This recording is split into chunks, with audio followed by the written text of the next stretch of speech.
മാത്രമല്ല വ്യവസായം ഈ വ്യാപാര കരാർ റദ്ദാക്കുന്നു എന്നൊക്കെ പറയുമ്പോൾ നമ്മൾ വിചാരിക്കേണ്ട വലിയ വ്യാപാരം ചെയ്യുന്നുണ്ട് ഈ ഇരു രാഷ്ട്രങ്ങൾക്കും ഇടയിൽ നിന്ന്.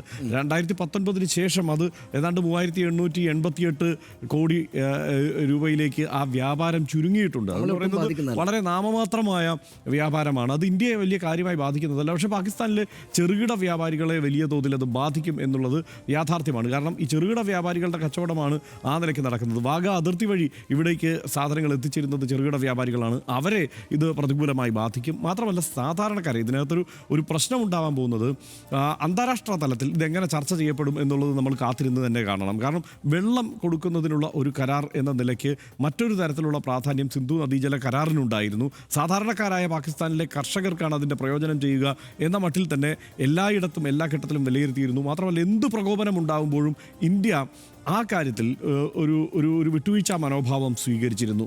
കർഷകരെയും സാധാരണക്കാരെയും ദ്രോഹിക്കുന്ന തരത്തിലേക്കുള്ള ഒരു നടപടിയിലേക്ക് പോവില്ല, അല്ലെങ്കിൽ ആ നിലയ്ക്ക് അവരെ ബാധിക്കുന്ന തരത്തിലേക്ക് പോവില്ല എന്ന്. പക്ഷേ ഇതിവിടെ സാധാരണക്കാരാണ് ആക്രമിക്കപ്പെട്ടിരിക്കുന്നത്. വളരെ പാവപ്പെട്ടവരായ സാധാരണക്കാരായ സഞ്ചാരികളാണ് ആക്രമിക്കപ്പെട്ടിരിക്കുന്നത്. സ്വാഭാവികമായും അതിന് ഏറ്റവും കർശനമായ ഒരു മെസ്സേജ് കൊടുക്കുക എന്നായിരിക്കാം ഒരുപക്ഷെ ഇന്ത്യ ഉദ്ദേശിച്ചിട്ടുണ്ടാവുക. ആ നിലയ്ക്ക് അങ്ങനെ ഒരു നടപടിയിലേക്ക് പോയിരിക്കുന്നു. പക്ഷേ നമ്മൾ ദീർഘകാലാടിസ്ഥാനത്തിൽ ഏറ്റവും ഒരുപക്ഷെ ദൂരവ്യാപകമായ പ്രത്യാഘാതങ്ങൾ ഉണ്ടാക്കുന്ന ഒരു നടപടി തന്നെയായി ഷിംല കരാറിൻ്റെ കാര്യത്തിൽ പാകിസ്ഥാൻ സ്വീകരിച്ചിരിക്കുന്ന സമീപനത്തെയും നമ്മൾ കാണണം. കാരണം അവർ ഇതുകൊണ്ട് ആഗ്രഹിക്കുന്നത് ഇത് ഇൻ്റർനാഷണൽ പ്ലാറ്റ്ഫോമുകളിലേക്ക് ഈ കാശ്മീർ ഇഷ്യൂവിനെ കൊണ്ടുചെന്നെത്തിക്കുക എന്നതുകൂടിയായിരിക്കും. അതിന് നമ്മൾ എങ്ങനെയാണ് അതിൽ വീഴുമോ അതല്ല, എത്ര പ്രകോപനം ഉണ്ടായാലും അത് അതിർത്തിയിൽ തീർക്കാം എന്ന മട്ടിലുള്ള ഒരു സമീപനത്തിലേക്ക് ഇന്ത്യ മാറുമോ എന്നുള്ളത് നമ്മൾ കാത്തിരുന്ന് കാണണം.